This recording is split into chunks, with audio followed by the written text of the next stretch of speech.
ததிதம் ஸ்ரோத்துமிச்சாமோ கதிதும் யதிமன்யசே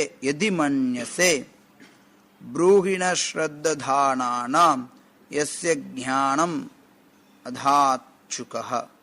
மொழிபெயர்ப்பு பொருளுரை வழங்கியவர் தேவத்திராச பக்திவேதாந்த சுவாமி பிரபுபாதர் அகிலோல கிருஷ்ண பக்தி இயக்கத்தின் ஸ்தாபகாச்சாரியர். மொழிபெயர்ப்பு: யாருக்கு சுகதேவ கோஸ்வாமி உன்னத அறிவை புகட்டினாரோ அவரை பற்றி பணிவுடன் கேட்டறிய நாங்கள் அனைவரும் விரும்புகிறோம். தயவு செய்து இவ்விஷயத்தை பற்றி பேசுங்கள். பொருளுரை: பரீட்சித் மகாராஜன் உயிர் வாழ்வதற்கு 7 நாட்களை எஞ்சியிருந்தன. அப்போது சுகதேவ கோஸ்வாமி அவருக்கு உன்னத அறிவை புகட்டினார். பரீட்சித் மகாராஜனும் ஆர்வமுள்ள ஒரு மாணவனைப் போல அவரிடமிருந்து முறையாக கேட்டறிந்தார். ஸ்ரீமத் பாகவதத்தை பற்றிய இத்தகு தகுதியுள்ள உரையாடலின் பலன் அதை கூறியவராலும் அதை கேட்டவராலும் சமமாக பகிர்ந்து கொள்ளப்படுகிறது. அவர்கள் இருவருமே நன்மையடைந்தனர்.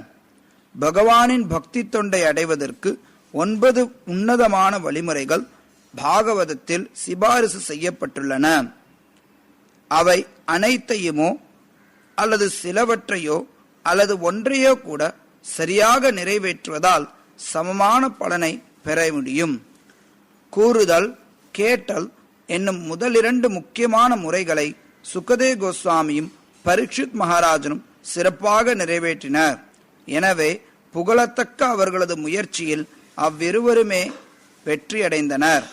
உற்சாகத்துடன் இவ்வாறு கேட்பதாலும் கூறுவதாலும் மட்டுமே ஆன்மீக தன்னுணர்வு அடையப்படுகிறது, வேறு வழியால் அல்ல. ஒருவிதமான ஆன்மீக குருவும் சீடனும் இக்கலியுகத்தில் அதிகமாக விளம்பரப்படுத்தப்படுகின்றனர். குருவால் உண்டாக்கப்படும் ஒரு மின்சக்தியை கொண்டு அவர் ஆன்மீக சக்தியினை சீடனுக்குள் புகுத்துகிறார் என்றும் சீடனும் அந்த அதிர்ச்சியை உணர துவங்குகிறான் என்றும் கூறப்படுகிறது.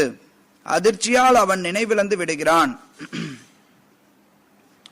குருவும் தான் சேகரித்து வைத்துள்ள பேரளவே ஆன ஆன்மீக சொத்தை முற்றிலும் இழந்து விட்டதாக அழுது புலம்புகிறார்.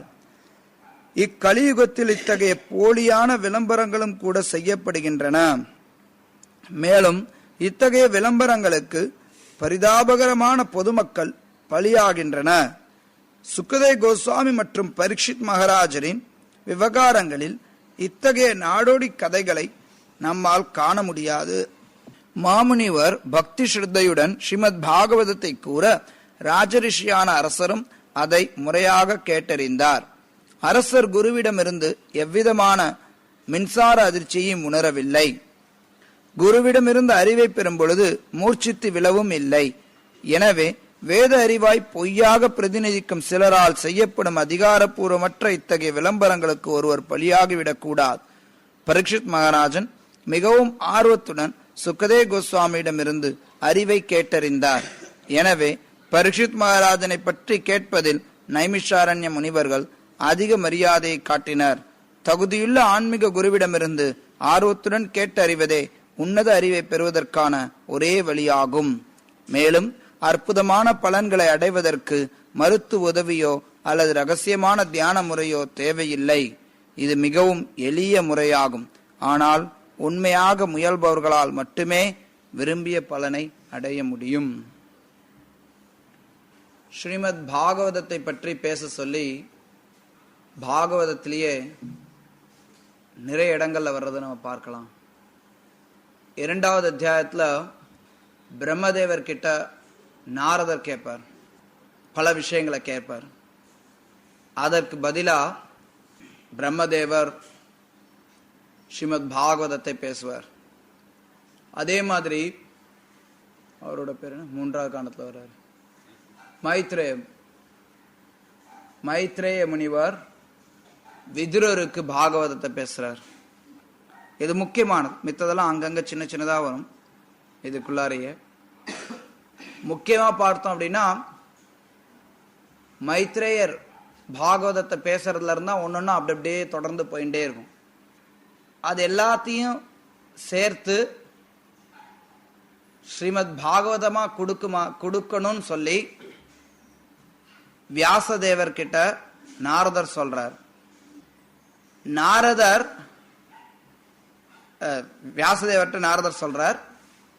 வியாசதேவர் அதை எடுத்துட்டு ஸ்ரீமத் பாகவதத்தை கொடுக்கிறார். அதே ஸ்ரீமத் பாகவதத்தை அவர் தன்னுடைய மகனான சுகதேவ கோஸ்வாமிக்கும் கொடுக்கிறார். சுகதேவ கோஸ்வாமியால சுவைக்கப்படும் போது அது இன்னும் அமிர்தமாகும். சுகமுகாத் அமிர்த திரவியம். சுகதேவ கோஸ்வாமி அதை பரீட்சித் மகாராஜுக்கு கொடுக்கிறார். பரீட்சித் மகாராஜ் கொடுக்கும்போது அந்த சபையில இருந்தவர்ல ஒருத்தர் சூத கோஸ்வாமி. அந்த சூத கோஸ்வாமி அதன் பிறகு ஸ்ரீமத் பாகவதத்தை ஷௌனகாதி ரிஷிகள் அல்லது ஷௌனகர் முதலிய பல்வேறு ரிஷிகள், ஷௌனகரை தலைமையாக கொண்ட ரிஷிகள், அவங்க கிட்ட நைமிஷாரண்யத்துல பாகவத்தை கொடுக்கிறார். இப்படி பாகவதம் தொன்று தொட்டு பல நேரங்கள்ல பல இடங்கள்ல மாறி மாறி வந்திருக்கு. நம்ம கிட்ட இருக்கக்கூடிய ஸ்ரீமத் பாகவதம் 18,000 ஸ்லோகங்களை கொண்டதுன்னு சொல்லப்படுது.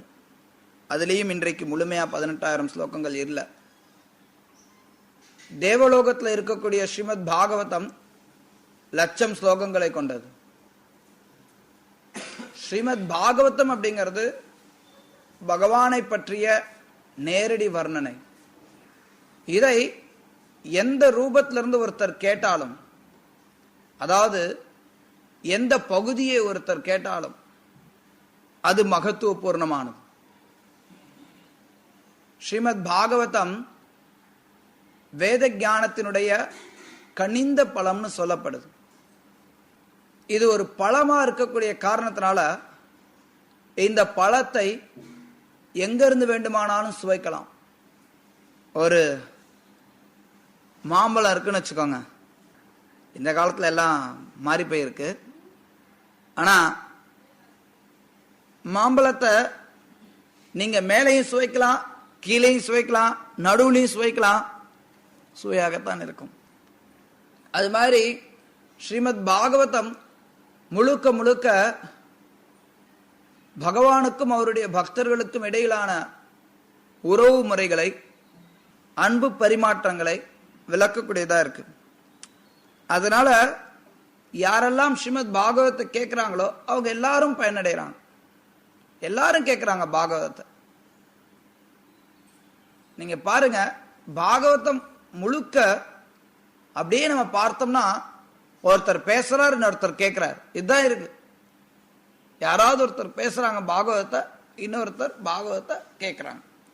இதுதான் பாகவத பரிமாற்றம். சில பிரபுபாத் இங்க எழுதுறார், பாகவதம் யாரு பேசுறாங்களோ யாரு கேட்கிறாங்களோ எல்லாருக்குமே ஒரே நன்மையை கொடுக்கக்கூடியதா இருக்கு. பொதுவா மக்களால் அதை புரிஞ்சுக்க முடியாது. ஜட ரீதியா பார்த்தோம் அப்படின்னா யார் ஒருத்தவங்க பேசுறாங்களோ அவங்க பெரியவர்களாகிறாங்க, யார் ஒருத்தவங்க கேட்கிறாங்களோ அவங்க சிறியவர்கள் ஆகிறாங்க. ஒரு விதத்துல அதுவும் வாஸ்தவம் தான். யாரு பேசுறாங்களோ அவங்க குருவினுடைய ஸ்தானத்துல இருக்காங்க, யாரு கேட்கிறாங்களோ அவங்க சிஷ்யர்களுடைய ஸ்தானத்துல இருக்காங்க. ஆனா பேசப்படக்கூடிய விஷயம் எந்த ஒரு பௌதீக ஏற்றத்தாழ்வுக்கும் உட்பட்டது கிடையாதுங்கிறதுனால கேட்கிறவங்களும் பேசுறவங்களும் ஒரே நன்மை அடைகிறாங்க. இதுதான் ஸ்ரீமத் பாகவதத்தினுடைய அழகிய தாத்பரியம். பொதுவா ஏன் அந்த மாதிரி ரெண்டு பேரும் ஒரே நன்மை அடைகிறாங்க? ஏன்னா பகவத் விஷயங்கள் எல்லாமே பூர்ணமானது. அதை பேசுறதுக்கும் கேட்கறதுக்கும் வேறுபாடு கிடையாது. பக்தி அப்படின்னா ரிஷிகேன ரிஷிகேஷ சேவனம், புலன்களை கொண்டு புலன்களுடைய அதிபதிக்கு சேவை பண்றது. அது எந்த புலன்களை வைத்து நம்ம சேவை பண்ணாலும் அது சேவைதான்.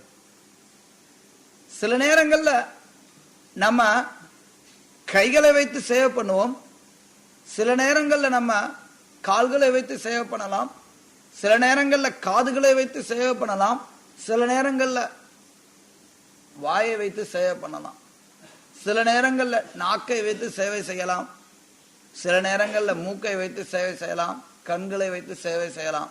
எல்லா புலன்களை உபயோகித்தும் பகவானுக்கு சேவை செய்யலாம். அப்படி செய்யறதுக்கு தான் பலவிதமான சேவா வழிமுறைகள் கொடுக்கப்படுது.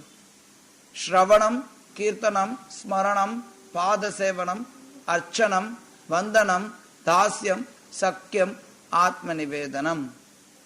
இந்த 9 விதமான பக்தி தொண்டுல யாரெல்லாம் ஈடுபடுறாங்களோ அவங்க எல்லாரும் பக்குவம் அடைறாங்க. எங்க ஸ்ரீல பிரபுபாத குறிப்பிடுறார், இந்த 9 வழிமுறையில முதல் 2 ரொம்ப முக்கியமானது. ஸ்ரவணம், கீர்த்தனம், கிருஷ்ணரை பற்றி கேட்கிறது, கிருஷ்ணரை பற்றி சொல்றது. இந்த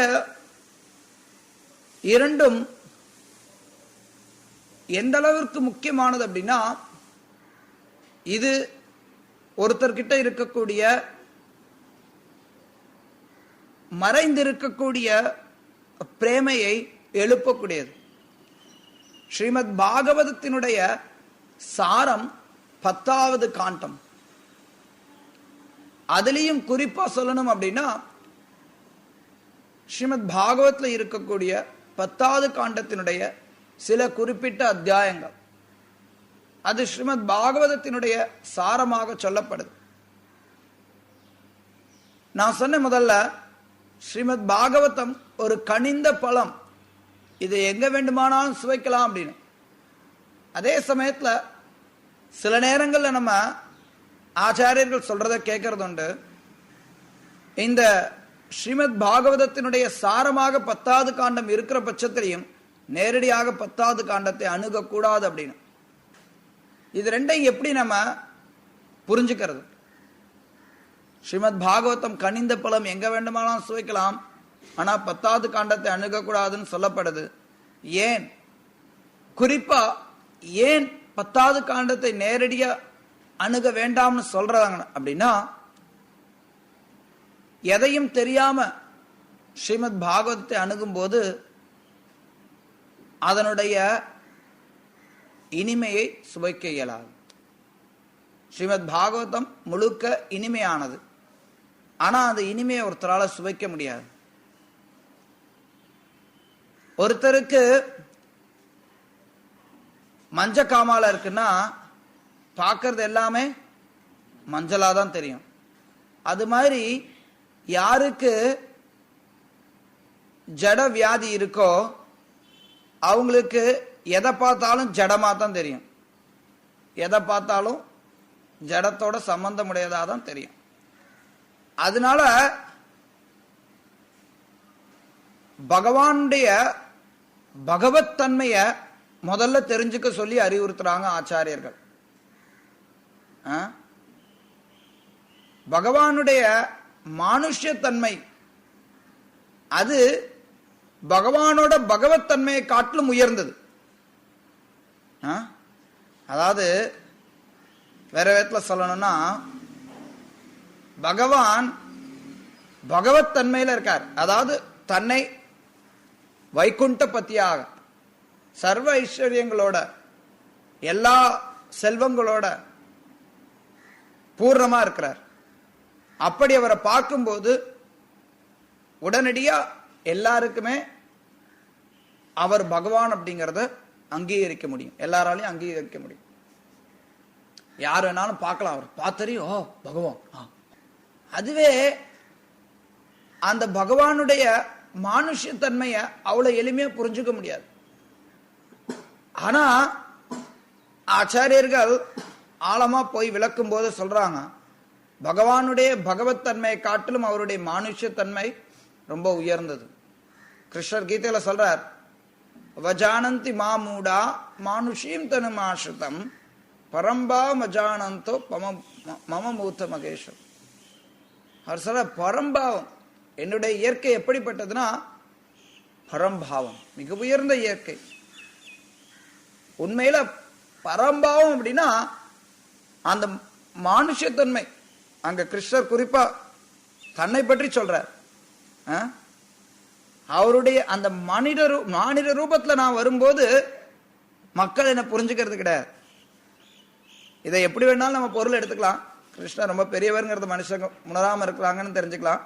இன்னொரு பக்கம் பார்த்தோம் அப்படின்னா அவருடைய மனுஷத்தன்மை எப்படி அவருடைய பகவத் தன்மை காட்டிலும் உயர்ந்ததா இருக்குங்கிறத மக்களால் புரிஞ்சுக்க முடியாதுன்னு எடுத்துக்கலாம். கிருஷ்ணருடைய மானுஷத்தன்மையை அவ்வளவு எளிமையா புரிஞ்சுக்க முடியாது. ஏன்னா அவர் செய்யறதெல்லாம் பார்த்தா சாதாரண மனுஷங்க மாதிரி தான் செய்யறார். அங்கங்க நடுவில் ஏதோ வேற விஷயங்களை செய்யறார். ஆனா அந்த மானுஷத்தன்மைகள் முறையா நம்மளால தெரிஞ்சுக்க முடியாது. நம்ம நேரடியா அந்த மானுஷத்தன்மைகளை அணுகணும் அப்படின்னா, உதாரணத்துக்கு பார்த்தோம் அப்படின்னா கிருஷ்ணர் மண்ணு சாப்பிட்றார், எல்லாரும் தான் மண்ணு சாப்பிட்றாங்க, எல்லா குழந்தையும் தான் மண்ணு சாப்பிடும். இது என்ன பெருசா வந்தது? பொதுவாக நிறைய குழந்தைங்க மண்ணு சாப்பிடும். எல்லா குழந்தையும் சொல்ல முடியாது, நிறைய குழந்தைங்க மண்ணு சாப்பிடும். கிருஷ்ணரும் மண்ணு சாப்பிட்றார், என்ன பெருசா வந்தது? குழந்தைங்கன்னா சேஷ்டை பண்ணும், கிருஷ்ணனும் சேஷ்டை பண்றார், என்ன பெருசா வந்தது? குழந்தைங்கன்னா அடம் பிடிக்கும், கிருஷ்ணனும் அடம் பிடிக்கிறார், பல நேரத்தில் அடம் பிடிக்கிறார், கோவப்படுறார், சூழ்ச்சி பண்றார். சரி, குழந்தைங்களா இருக்கும்போது பரவாயில்ல, வளர்ந்ததுக்கு அப்புறமும் அடங்குறாரா? இல்லையே, சூழ்ச்சி பண்றார், ஏதேதோ செய்யறார். பார்க்கறதுக்கு மனுஷத்தன்மை மாதிரி தெரியும். ஆனா அந்த மனுஷத்தன்மையினுடைய இனிமை பகவத் தன்மையில இருக்காது. அதனாலதான் ஆச்சாரியர்கள் கிருஷ்ணரை நாராயணரை காட்டிலும் உயர்ந்தவராக சொல்றாங்க. ஏன்னா அந்த அந்த நிலையில கிருஷ்ணனுடைய ஸ்தானத்துல அவர் பகவானே கிடையாது. அவர் பகவானே கிடையாது. அவர் அவருடைய பக்தர்களுக்கு, அல்லது பக்தர்களுக்குன்னு கூட சொல்ல முடியாது, அவருடைய நண்பர்களுக்கு நண்பர், பெற்றோர்களுக்கு மகன், காதலிகளுக்கு காதலர். அதுதான் அவருடைய ஸ்தானம். அங்க அவர் பகவான் கிடையாது. யாரும் அவர் அங்க பகவான நினைக்கிறதே கிடையாது. எங்களது அன்பிற்குரியவர், அவ்வளவுதான். இந்த அன்பு பரிமாற்றத்தை புரிஞ்சுக்க முடியாது. அதனாலதான் ஆச்சாரியர்கள் பரிந்துரைக்கிறாங்க, ஆரம்பத்துல இருந்து ஒருத்தர் பாகவதத்தை கேட்கணும். அது மட்டும் இல்லாம இந்த பாகவதத்தை கேட்கறது அப்படிங்கிறது ஸ்ரீல பிரபுபாதர் இங்க குறிப்பிடுற மாதிரி முறையான குருவிடம் இருந்து உண்மையான சிஷ்யனால பெறப்பட வேண்டும். சிஷ்யன் குரு ரெண்டு பேருமே முறையா இருக்கணும். யாராவது ஒருத்தர் சரியில்லை அப்படின்னா அந்த பலன் சீராக இருக்காது. எந்த இடத்துல குரு சரியில்லையோ அப்ப எல்லா சிஷ்யங்களும் ஒளிஞ்சாங்க. சிஷ்யன் ஒருத்தன் சரியில்லை அப்படின்னா அவனாலதான் முன்னேற முடியாது. ஆனா பாகவதத்தை பேசுறவர் சரியா இல்லை அப்படின்னா அப்ப ரொம்ப தீய விளைவுகளை கொண்டு வரும். நம்ம பார்க்கிறோம், சைத்தன்ய மகாபிரபுனுடைய சகாக்கள்ல ஒருத்தர் ஸ்ரீமத் பாகவத பாராயணம் தான் அவருடைய தொழிலா இருந்தது. ஆனா அவர் மாயாவாதத்தின் அடிப்படையா பாராயணம் பண்ணிட்டு இருந்தார். அப்ப கூட அவர் ஒரு மாயாவாதி. அதனால சைத்தன்ய மகாபிரபு அவர் அதுக்கப்புறம் காலப்போக்கில் அவருக்கு அந்த வியாக்கியானத்தை மாற்றி பக்தியினுடைய வியாக்கியானத்தை கற்றுக் கொடுத்து வக்ரேஸ்வர பண்டிதரின் மூலமா அவர் மிகச்சிறந்த பக்தரானார். ஆனா நீங்க பாத்தீங்கன்னா அவர் மாயாவாத ரீதியா அவருடைய கருத்து மாயாவாதம், ஆனா அவர் பகவானை பற்றி பேசுறார். சோ அப்படி பகவானை பற்றி பேசும்போது கூட அவர்கிட்ட இருந்து ஸ்ரீவாஸ் தாக்கூர் கேட்கிறார். அப்படி கேட்கும் போது அவரால் பரவசத்தை தாங்க முடியல. அப்படின்னா சில நேரத்துல சொல்றவங்களுடைய தன்மை கூட அங்க நீர்த்து போயிடுங்கிறத நம்ம பார்க்கிறோம். ஏன்னா பாகவதத்தினுடைய தன்மை அந்த அளவுக்கு உயர்ந்தது. இருந்தாலும் பொதுவா பார்த்தோம் அப்படின்னா குரு சீடன் ரெண்டு பேருமே முறையானவர்களா இருக்கணும். அவங்களுக்குள்ள இருக்கக்கூடிய உறவானது இதன் அடிப்படையில் இருக்கணும், பாகவத உறவா இருக்கணும். அப்ப அந்த சீடனும் பலனடைகிறான், குருவும் பலனடைகிறார். ரெண்டு பேருக்குமே பலன் கிடைக்குது. இல்ல சும்மா ஏதோ குரு சிஷ்ய உறவு அப்படிங்கிறது சில தந்திரங்கள் கிடையாது, ஏதோ மந்திரங்கள் கிடையாது. யாரோ ஒருத்தரை கூப்பிட்டு போயிட்டு, இங்க சில பிரபுபா குறிப்பிறார், ஒருத்தருக்கு அப்படி ஏதோ அதிர்ச்சியை கொடுக்கிறார். அவர் அதிர்ச்சியை கொடுத்தறியும், எனக்கு எல்லாம் தெரிஞ்சிருச்சு, நான் கடவுளை பார்த்துட்டேன். கடவுளை பார்க்கறது அப்படிங்கிறது அவ்வளவு மலிவான விஷயம் கிடையாது. எல்லாத்தையும் மலிவா நம்ம நினைக்கிறோம், கடவுளை பார்க்கறது அவ்வளவு மலிவானது கிடையாது. அந்த மாதிரி மலிவா நினைச்சு போனோம் அப்படின்னா மலிவான குருமார்கள் நம்ம கிட்ட கிடைப்பாங்க. மலிவான குருமார்கள்ட்ட போனோம்னா நம்மளுடைய வாழ்க்கை அப்படியே நாசமா போயிடும். அதனால ஸ்ரீமத் பாகவதத்தை கேட்கறது அப்படிங்கிறது எல்லாருக்கும் பலன் தரக்கூடியது. பாகவதத்தை பேசுறது அப்படிங்கிறதும் எல்லாருக்கும் பலன் தரக்கூடியது. ரெண்டையுமே நம்ம செய்யணும். சில நேரத்துல வேத அறிவை சில பேர் இங்க சில பிரபுபா குறிப்பிட்ட மாதிரி அதிகாரப்பூர்வமற்ற விதத்துல செயல்படுறாங்க. அவங்களுடைய விளம்பரங்களுக்கு நம்ம பலியாகிடக்கூடாது. நிறைய நேரங்கள்ல பாகவத சப்தாகம் இல்ல நல்லா பாகவதம் பேசுறா இவ, தமிழ்நாட்டில் நிறைய பேர் இருக்காங்க. சமீப காலத்துல ஒரு 10-15 வருஷத்துக்கு முன்னாடி தமிழ்நாட்டில் பாகவதம்னா யாருக்குமே தெரியாது, பெரும்பாலும் தெரியாது. சில பேருக்கு தெரியும், அவ்வளவுதான். தமிழ்நாட்டில் துரதிருஷ்டவசமா பாகவதம் அந்த அளவுக்கு பிரபலம் ஆகாம இருந்தது. ஆனா இப்ப நிறைய பேருக்கு ஸ்ரீமத் பாகவதம்ங்கிறது தெரியுது. ஒரு விதத்துல இந்த பேரளவு பிரச்சாரகர்கள், பேரளவு பேச்சாளர்கள் இவங்க பாகவதத்தை பிரபலப்படுத்தி இருக்கிறாங்கன்னு நம்ம சொல்லலாம். ஆனா மக்கள் பெரும்பாலும் மலிவான எண்ணத்தோட இருக்கிறதுனால மலிவான ஆளுங்க கிட்ட போய் பாகவதத்தினுடைய உண்மையான பொருளை அடையிறது கிடையாது. அதனாலதான் ஸ்ரீல பிரபுபாதர் நமக்கு இந்த ஸ்ரீமத் பாகவதம் அப்படிங்கிற பொக்கிஷத்தை கொடுக்கிறார். இதுல ஒரு குறிப்பிட்ட உண்மையாக முயல்பவர்களுக்கு மட்டும்தான் இந்த பலனை ஒழுங்கா அடைய முடியும். பாகவதத்தை தெரிஞ்சுக்கிறதுல யார் ஒருத்தன் உண்மையா நேர்மையா தீவிரமா இருக்கானோ அவனுக்கு தான் இதுல நன்மையை அடைய முடியும். அப்படிதான் குரு சிஷ்ய உறவுங்கிறது வருமோ ஒழிய சும்மா திடீர்னு நானும் குரு கிட்ட போனேன், அவர் எனக்கு தீட்சை கொடுத்தார், இல்ல சில நேரத்துல விளம்பரம் பண்ணலாம், வாங்க அடுத்த நாள் தீட்சை இருக்குது வந்து வாங்கிக்கோங்க, இல்ல ஒரு குறிப்பிட்ட நாள்ல தீட்சை இருக்குது யாரெல்லாம் வரீங்களா வாங்க, விளம்பரம் போடலாம். அப்படி வரப்போறது கிடையாது. குரு சிஷ்ய உறவு முறையில தீட்சை அந்த அளவுக்கு முக்கியமானது கிடையாது. அதுக்காக தீட்சையே அவசியம் இல்லைங்கிறது கிடையாது. தீட்சை அப்படிங்கிறது முறைப்படுத்தக்கூடிய ஒரு சடங்கு. ஆனா வெறுமன தீட்சை வாங்கினா மட்டும் பத்தாது, குரு கிட்ட இருந்து கேட்கணும். பகவானை பற்றி விஷயங்களை குரு கிட்ட இருந்து கேட்கணும்.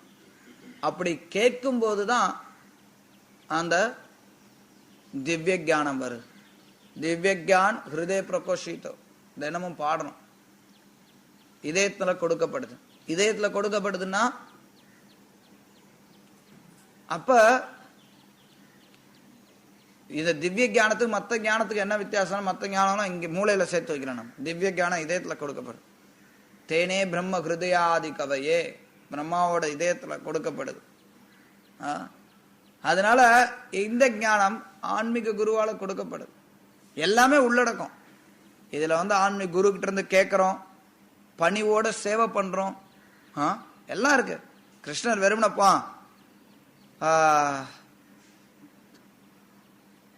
வெறும்னா அவர் சொல்ல, நீ ஒரு ஆன்மீக குருவை அணுகி அவர்கிட்ட கேள்வி கேட்டு தெரிஞ்சுக்கோன்னு அவர் சொல்ற. பிரணிபாத்தேனா சேவையா, வெறும்னு பரிபிரஷ்ன சொல்ல, பரிபிரஷ்ன கேட்கறது, பிரணிபாத்னா பணிவோட, சேவையான சேவை செஞ்சு, இல்லைன்னா எதுவும் தெரியாது.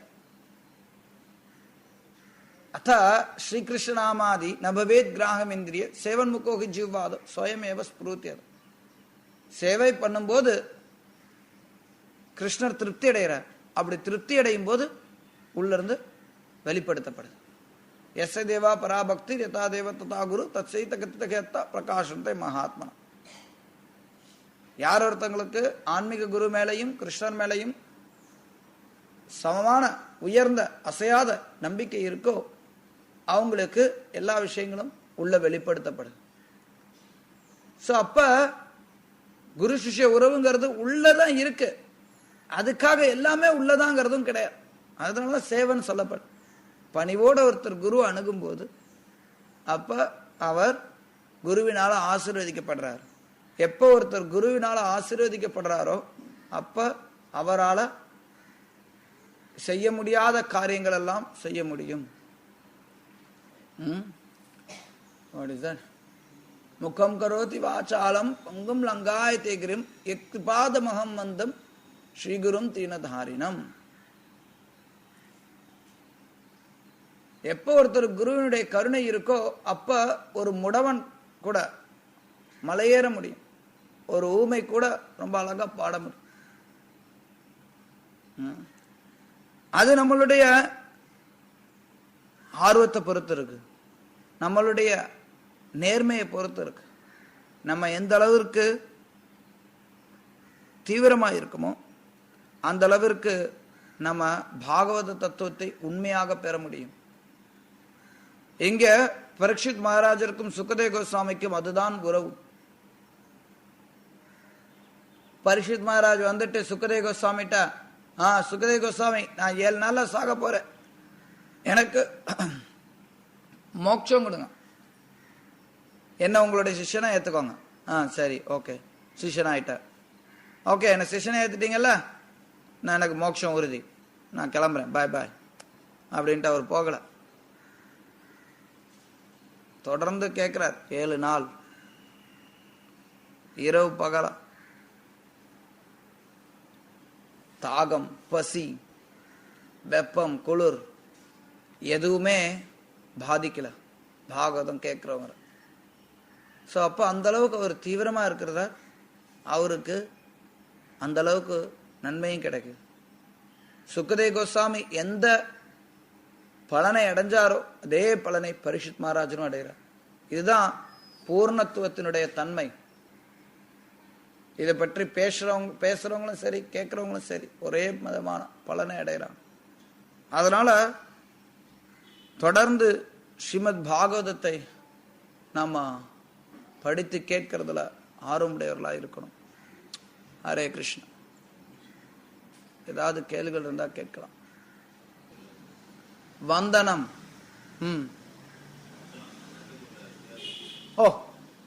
வந்தனத்திற்கும் அர்ச்சனத்திற்கும் என்ன வித்தியாசம்? வந்தனம் அப்படின்னா புகழ்றது அல்லது நமஸ்காரம் பண்றது, பகவானை புகழ்றது வந்தனம் அப்படின்னா. அர்ச்சனம் அப்படின்னா பூஜை பண்றது. பூஜை வேற, புகழ்றது வேற. புகழ்றதுன்னா சில பாடல்கள் இருக்கு, நிறைய பாடல்கள் இருக்கு. நமஸ்காரம் பண்றதும் வந்தனத்துல வரும். அது வந்தன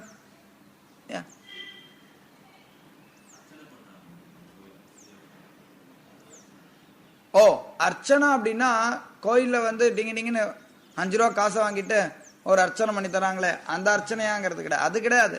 அது ஒரு பகுதி. உண்மையா செஞ்சாங்க அப்படின்னா அது ஒரு பகுதி அர்ச்சனையில. அர்ச்சனை அப்படின்னா மொத்த பூஜை வழிமுறையும். ரூப கோஸ்வாமி பக்தி ரசாமிர சிந்துல இந்த 9 64 விரிக்கிறார். ஸோ அந்த 64 பார்த்தீங்கன்னா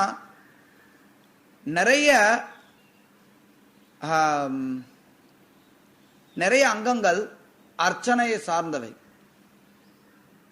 கோயிலுக்கு வர்றது, பகவான் முன்னாடி நமஸ்காரம் பண்றது, ஆரத்தியை கலந்துக்கிறது, பகவானை பிரதட்சணம் பண்றது, திருவிழாக்களை அனுசரிக்கிறது, இது எல்லாமே அர்ச்சனையினுடைய பகுதி. அதுக்கப்புறம் பகவானுக்கு அபிஷேகம் பண்றது, அதெல்லாம் அதில் வரும். ஸோ அர்ச்சனையில எல்லாத்தையும் எல்லாரும் செய்ய முடியாது. பட் அதே சமயத்தில் அதை செய்யாம இருக்கிறதுங்கிறதும் கிடையாது. யார் கலந்துக்கிட்டாலே அர்ச்சனையில ஒரு பகுதி தான். கோயில்ல அர்ச்சனை பண்றதெல்லாம் பேரு நட்சத்திரம்லாம் வாங்கி அர்ச்சனை பண்றாங்களே, இது வந்து அங்கீகரிக்கப்படக்கூடிய ஒன்றா? ஒழுங்கா செஞ்சாங்க அப்படின்னா ஓரளவுக்கு அங்கீகரிக்கலாம். அது ஒன்றும் பெருசா கிடையாது. இன்னார் இன்னார் அப்படிங்கிற தகவலை தெரிவிக்கிறாங்க. அவங்கள தெரிவிச்சு அவங்களுடைய நன்மைக்காக வேண்டுறாங்க. அந்த வேண்டுதல் ஆன்மீக நன்மைக்காக இருக்கலாம், தவறு கிடையாது. குறிப்பிட்ட முறையை சொல்லி ஆக்சுவலி அதுக்கு பின்னாடி நிறைய தாத்பரியங்கள் இருக்கு. பகவான் கிட்ட போய் நம்ம வேண்டுதல் விடுக்கணும் அப்படின்னா, ஏதாவது ஒரு வேண்டுதல் விடுக்கணும்னா நம்மளா நேரடியா போய் வேண்டுதல் விடுக்க கூடாது. ஒரு ஆச்சாரியர் மூலமா, ஒரு குரு மூலமாகத்தான் போகணும் அப்படிங்கிறது அதுல இருக்கக்கூடிய ஒரு தாத்பரியம். நீங்க போய் டைரக்டா போய் பகவான்கிட்ட பிரார்த்தனை பண்றதுக்கும், பகவான் கூடவே இருக்கக்கூடிய ஒருத்தர்கிட்ட சொல்லி பிரார்த்தனை பண்ண சொல்றதுக்கும் வித்தியாசம் இருக்கு. ஆனா இன்னைக்கு நிறைய நேரங்கள்ல பாத்தீங்கன்னா அங்க கூடவே இருக்கவங்களை போய் பிரார்த்தனை பண்ண சொல்றதுக்கு நம்மளே பிரார்த்தனை பண்ணிட்டு வந்துடலாம்னு தோணுது. ஏன்னா சில நேரத்துல கூடவே இருக்கிறவங்களுடைய குணங்களும் செயல்களும் வெளியில இருக்கிறவங்களோட மோசமானதா இருக்கு. ஸோ அந்த மாதிரி இருக்கக்கூடிய அர்ச்சனையில பலன் கிடையாது. ஆனா பெரும்பாலும் பார்த்தோம் அப்படின்னா மக்கள் அர்ச்சனை செய்யறாங்க அப்படின்னா ஏதாவது பௌதீக நன்மைக்காக தான் பண்றாங்க. கிருஷ்ணர் சொல்றார், சதுர்விதா பஜந்தே மாம் ஜனா சுக்ருத்தினோ அர்ஜுனா ஆர்த்தோ ஜிக்யாசு அர்த்தாதி ஞானி ச பரதர்ஷபா. யார் என்ன கேட்கிறாங்களோ அதை கிருஷ்ணர் கொடுப்பார் ஓரளவுக்கு. யாய தாமாம் பிரபத்தந்தே தாம் ஸ்ததேவ பஜாமியஹம். கிருஷ்ணர்கிட்ட நீங்க கேட்கறீங்கன்னா அதையும் கொடுப்பார். மோட்சம் கேட்டாலும் கொடுப்பார், ரொம்ப ஈஸியா கொடுப்பார். மோட்சம் பக்தியை கொடுக்க மாட்டார் அவ்வளவு எளிமையா. பக்தியை கொடுத்துட்டா அவர் தன்னையே கொடுக்குற மாதிரி, அதனால அது அவ்வளவு எளிமையா கொடுக்க மாட்டார். மற்றதெல்லாம் கொடுப்பார்.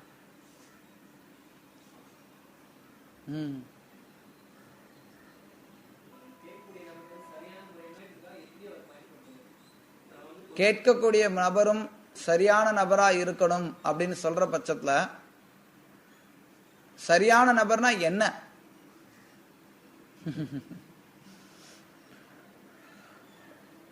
நல்ல கேள்வி. ஸ்ரீல பிரபுபாத் சுட்டி காட்டுவார் பகவத்கீதையினுடைய அறிமுகத்துல கேட்கக்கூடியவர் எப்படி இருக்கணுங்கிறது. குறைஞ்சபட்சம் கேட்கக்கூடியவர் சொல்லக்கூடிய விஷயங்களை முழுமையான நம்பிக்கை உடையவரா இருக்கணும். சுகதேவ கோஸ்வாமி பரீட்சித் மகாராஜ் சொல்லும் போது, பரீட்சித் மொத்தத்தையும் கேட்டுட்டார், எல்லாத்தையும் மொத்தமா ஒத்துண்டார். அர்ஜுனனும் மொத்தத்தையும் ஒத்துண்டான். சில நேரத்துல சந்தேகங்கள் வரலாம், கேள்விகள் எழுப்பப்படலாம்.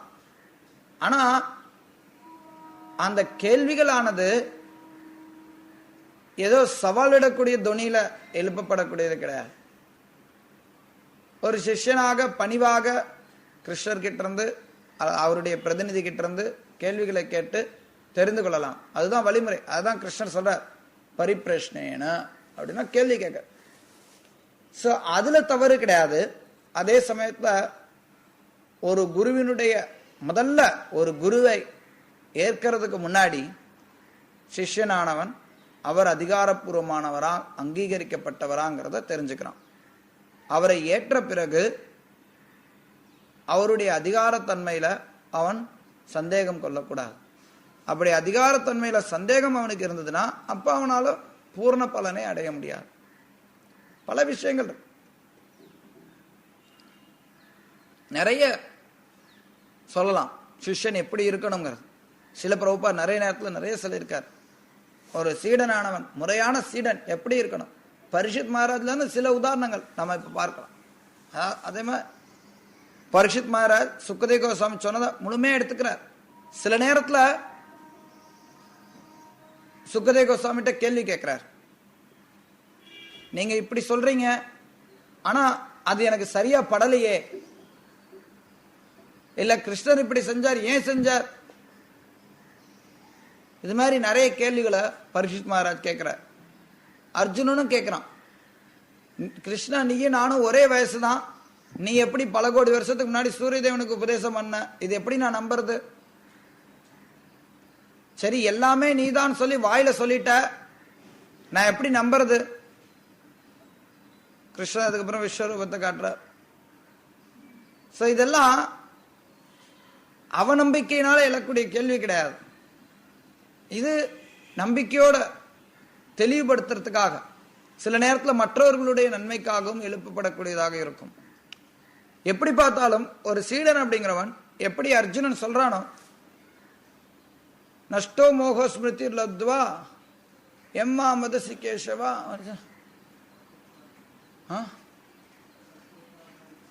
त्वत् प्रसादान मयाच्युता கரிஷே வச்சனம் தவ. நீங்க சொன்னது இருந்து எனக்கு எல்லாம் நஷ்டோ மோக ஸ்மிருதி லப்த்வா, என்னுடைய மோகம் என்னுடைய குழப்பம் நஷ்டமாயிடுச்சு, நாசமாயிடுச்சு. ஸ்மிருதி லப்த்வா என்னுடைய நினைவை நான் மறுபடி பெற்றுக்கொண்டேன். இன்னொரு இடத்துல அர்ஜுனன் சொல்றான், நீங்க சொன்னது எல்லாவற்றையும் நான் முழுமையாக ஏற்றுக்கொள்றேன். இது ஒரு தன்மை.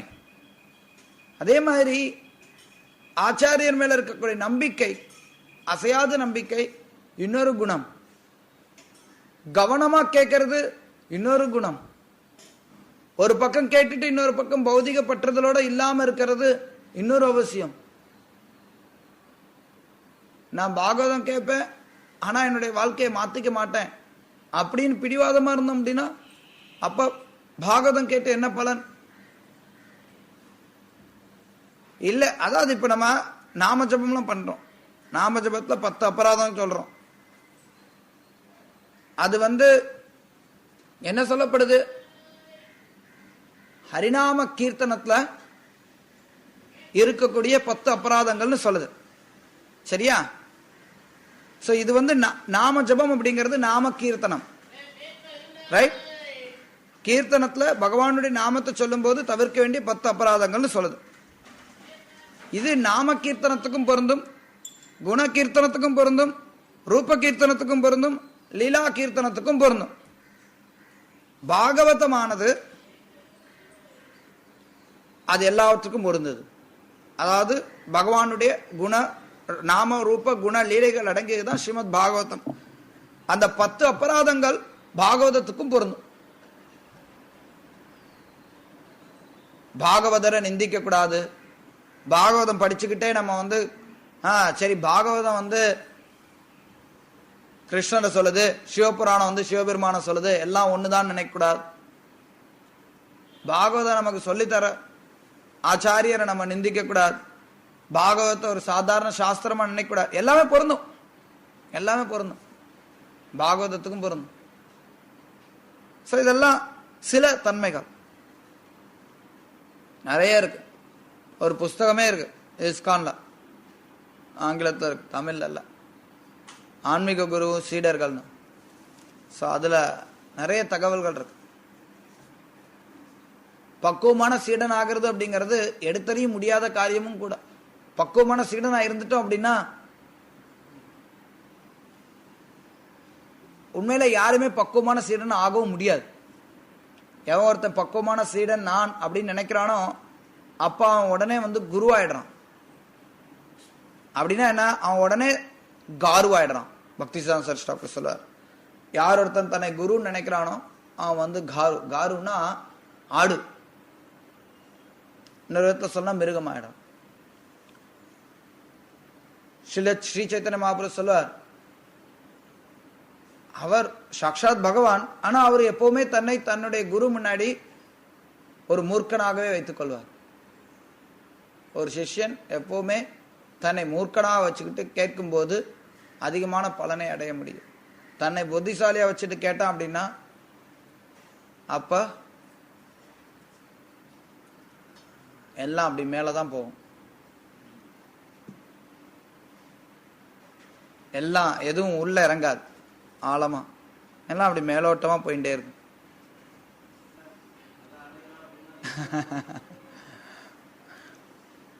அங்க சொல்லப்படக்கூடியது என்னன்னா, முடவன் மலையேறலாம், ஊமை பாடலாம் அப்படிங்கும் போது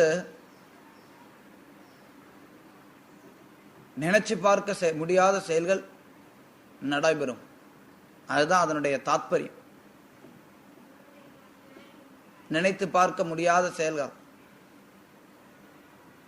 பௌதிக சட்ட ஜட உலகினுடைய சட்ட திட்டங்களுக்கு உட்படாத விஷயங்கள் நடைபெறும்.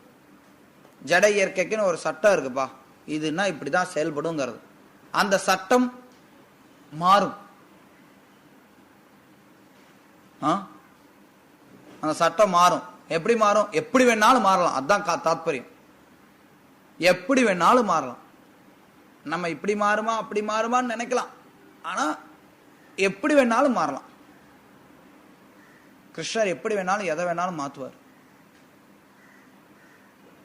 நிறைய உதாரணங்கள் இருக்கு, நிறைய உதாரணங்கள். சைத்தன்ய மகாபிரபு ஜார்க்கண்ட்ல இருக்கக்கூடிய மிருகங்களை ஹரே கிருஷ்ணா சொல்றார்.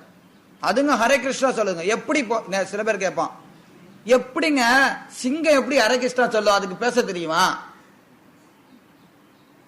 ஏன் பேச தெரியாது? கிளி வேணா ஹரே கிருஷ்ணா சொல்லுங்க, நீங்க சொன்னீங்கன்னா திருப்பி சொல்லும். சிங்கம் எப்படி ஹரே கிருஷ்ணா சொல்லும், யானை எப்படி ஹரே கிருஷ்ணா சொல்லும், மான் எப்படி ஹரே கிருஷ்ணா சொல்லும், எல்லாம் சொல்லும். ஜட உலக வாழ்க்கையினுக்குன்னு ஒரு சட்டம் இருக்கு. அந்த சட்டமானது பகவான் அல்லது பகவத் பக்தர்களுடைய கருணையில அப்படியே உடைஞ்சிருது.